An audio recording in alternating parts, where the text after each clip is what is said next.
Share pala ako sa inyo. Ito yung ginagamit kong serum. Kung maligo, ito yung ginagamit ko. So, it helps nawawala yung dryness ng buhok ko, tsaka yung hirap akong magsuklay. Hindi super talaga smooth niya sa buhok. Ganito ko lang siya ilagay. Ang bango niya. Tapos pag natuyo siya, sobrang smooth.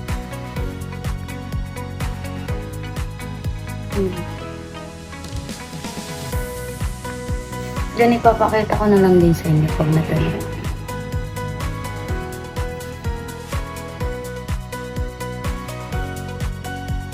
So, ayan na nga pala. Natuyo na yung aking buhok. Di ba?